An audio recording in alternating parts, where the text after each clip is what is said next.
Everybody listening, my uncle didn't die. He was murdered. I feel the same thing about Prince. We're losing a lot of stars because you have to remember, these are basically insurance policies. When he dies, whatever was owned by the company reverts back. We're not talking about 100,000. We're not talking about $1 million. And everybody in this room knows $1 million, I don't care if you're a normal person, ain't getting you shit. After taxes, you still got to live the same. You still got to stack your money. But when my uncle died, we're talking about billions of dollars. Can you imagine if Prince, when he died, sold little red Corvette to Chevy? Woo. Let's just say, you think about it. Yeah. They say Prince died broke. How do you die broke with $1 billion catalog? If he would have sold 3 songs, he'd have had a couple $100 million sitting in his pocket to play with. Yeah. All he had to do is, here, take these 3. I got the catalog of the rest. Right. Notice that when my uncle dies, why do you hear all his music? Why is there a Motown cartoon out now? A, B, C, Right. easiest. Okay, well, obviously when my uncle was alive, he wasn't giving the rights to anybody. But when he dies, all of a sudden, oh my goodness. Is the family still benefiting from all of his music and his catalog?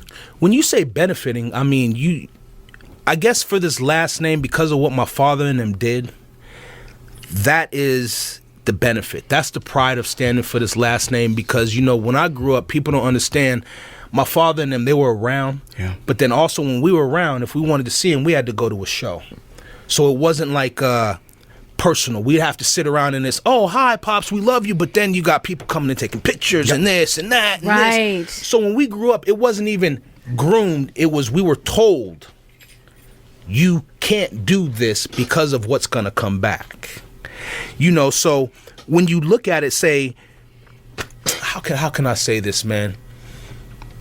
My uncle he was born in this business.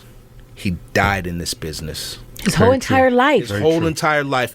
So, you know, when I sit here and I hear Wade and this other dude, let's be real. And I'm sitting at the table. Y'all can tell me how y'all feel. And I'm open to opinion.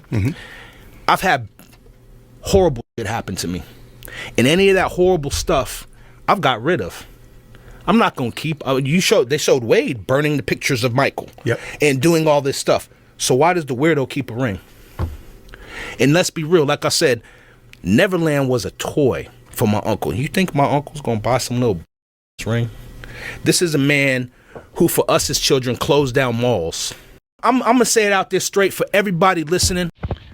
Yo, let's talk about Siggy Jackson for a second.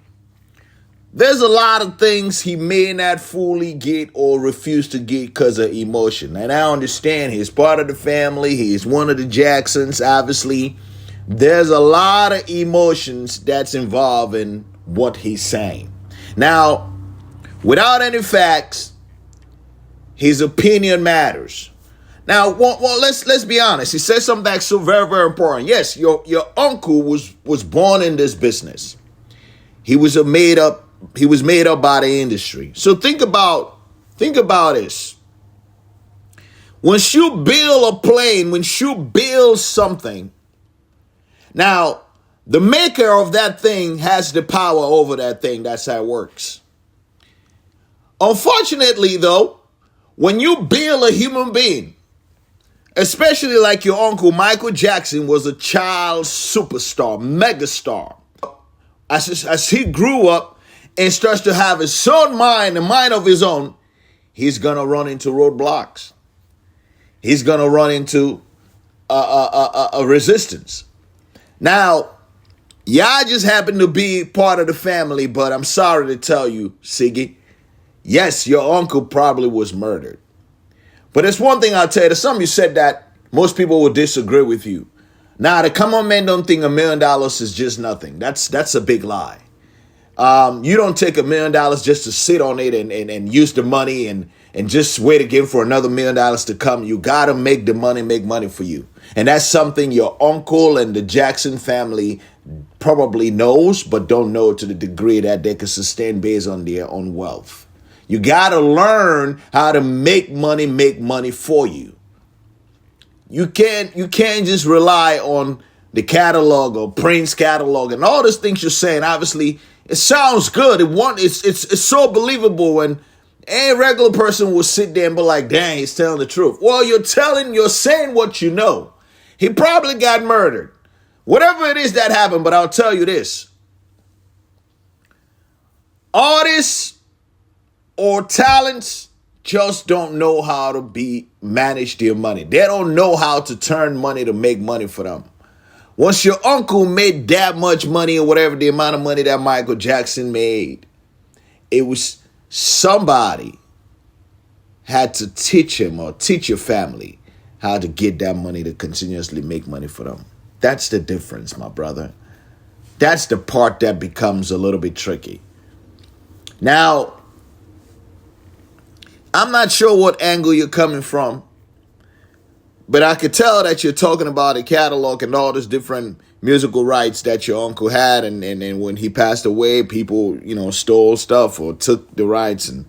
But let's be for real, like you said. Let's be for real. Michael Jackson was made up. He was created just like a lot of all these other people. Jennifer Lopez, all this. I'm not comparing J-Lo to Michael. Michael was one of a kind. We probably never seen a superstar like that. Prince probably is the closest thing to Michael Jackson. But Michael Jackson is just one of a kind. The world will never get to see another Michael Jackson. Point blank and period. Or even if it happens, not in this generation. He was just a special, different type of human being. The closest thing to immortal. He will forever be Michael Jackson. Now, let me tell you. But that was created. There was a machine that created Michael Jackson. And that machine was never going to let Michael get his freedom to be a regular person. I'm sorry, Siggy. That's the problem. That's what you're talking about without talking about. And I agree with you in a way. But when it comes to the finances, some of the things you said, I disagree with you. You were born in money. You've seen it all, whatever it is, whether you were able to, but you can't say the regular person. You don't care whether you're regular or not. $1 million to a lot of people is a lot of money. And some people just need half of that to create opportunity for themselves. That's the only thing I'm trying to say. I disagree with you, man. $1 million, it's a lot of money to so many folks, and they will take that and they'll turn it around. Now, if you don't know how to do that, then all you know is to be a talent. And that's what a lot of these talents end up being broke, end up dying broke, because frugality is not their thing. Money management is not what they're good at. Yeah, take it easy, man. I feel for you, though, brother. I'm not against you. But I'm just saying, you can never be like regular cats. I'm sorry. Take it easy, brother.